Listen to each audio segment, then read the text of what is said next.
Selamat pagi. Hari ini Kamis 10 Juli tahun 2025. Kita bersama akan merenungkan firman Tuhan dari Kisah Para Rasul 23 ayat 12 sampai 22. Yang demikian. Kisah Para Rasul pasal 23 ayat 12 sampai 22. Demikianlah firman Tuhan. Dan setelah hari siang orang-orang Yahudi mengadakan komplotan dan bersumpah dengan mengutuk diri bahwa mereka tidak akan makan atau minum sebelum mereka membunuh Paulus. Jumlah mereka yang mengadakan komplotan itu lebih daripada 40 orang. Mereka pergi kepada imam-imam kepala dan tua-tua bangsa Yahudi dan berkata, "Kami telah bersumpah dengan mengutuk diri bahwa kami tidak akan makan atau minum sebelum kami membunuh Paulus. Karena itu, hendaklah kamu bersama-sama dengan Mahkamah Agama menganjurkan kepada kepala pasukan, supaya ia menghadapkan Paulus lagi kepada kamu, seolah-olah kamu hendak memeriksa perkaranya lebih teliti. Dan sementara itu, kami sudah siap sedia untuk membunuh dia sebelum ia sampai kepada kamu. Akan tetapi kemenakan Paulus, anak saudaranya perempuan, mendengar tentang penghadangan itu. Ia datang ke markas dan setelah diizinkan masuk, ia memberitahukannya kepada Paulus. Lalu Paulus memanggil salah seorang perwira dan berkata kepadanya, "Bawalah anak ini kepada kepala pasukan, karena ada sesuatu yang perlu diberitahukannya kepadanya." Perwira itu membawanya kepada kepala pasukan dan berkata, "Paulus orang tahanan itu memanggil aku dan meminta supaya aku membawa anak muda ini kepadamu, sebab ada yang perlu diberitahukannya kepadamu." Maka kepala pasukan itu memegang tangan anak muda itu, lalu membawanya ke samping dan bertanya, "Apakah yang perlu kau beritahukan kepadaku?"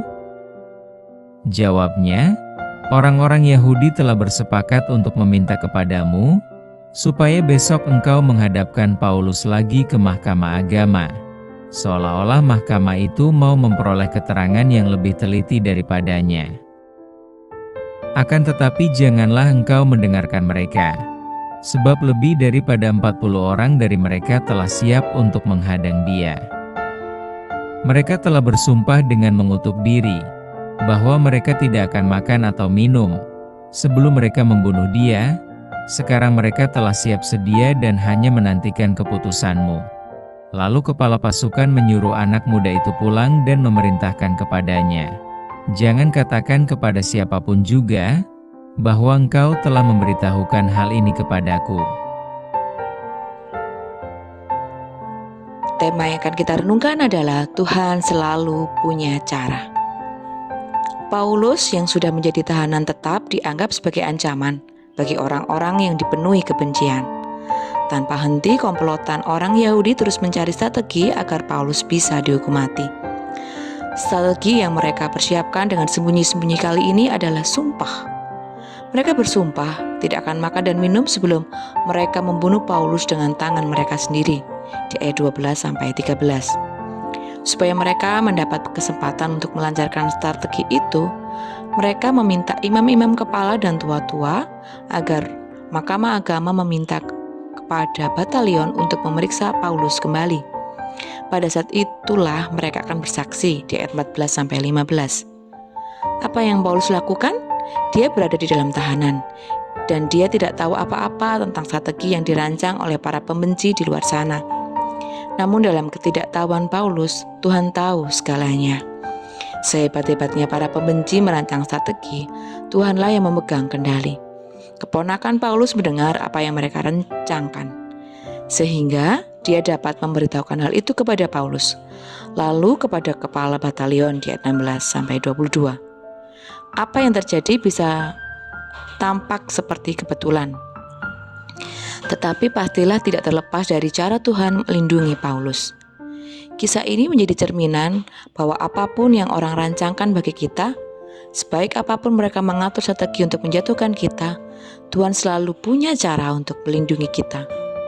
Kita tidak tahu apa saja yang akan terjadi dalam hidup kita, entah baik atau buruk yang akan kita alami nantinya.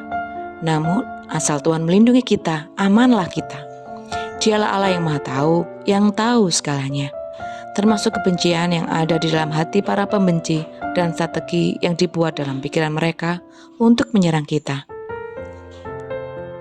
Tuhan adalah sang sutradara besar dari kisah hidup kita yang mampu menghadirkan orang yang tepat di tempat dan waktu yang tepat untuk menolong kita.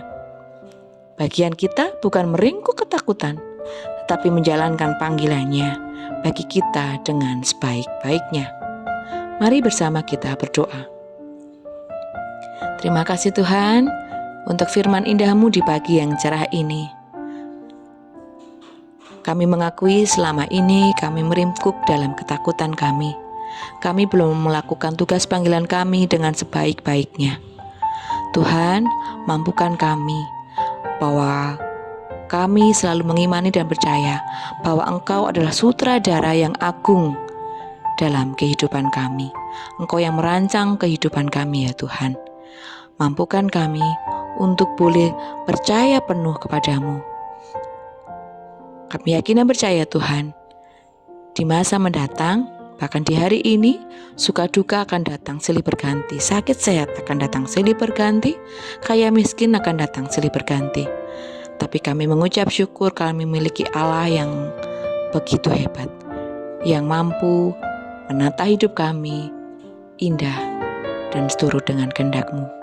Kiranya Engkau memampukan kami untuk menyadari orang-orang yang tepat di tempat yang tepat dan waktu yang tepat untuk menolong kami.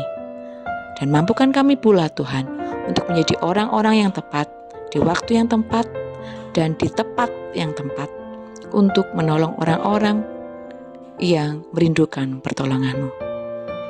Di dalam nama Tuhan Yesus kami berdoa dan mengucap syukur. Haleluya. Amin. Selamat beraktivitas, Tuhan Yesus memberkati.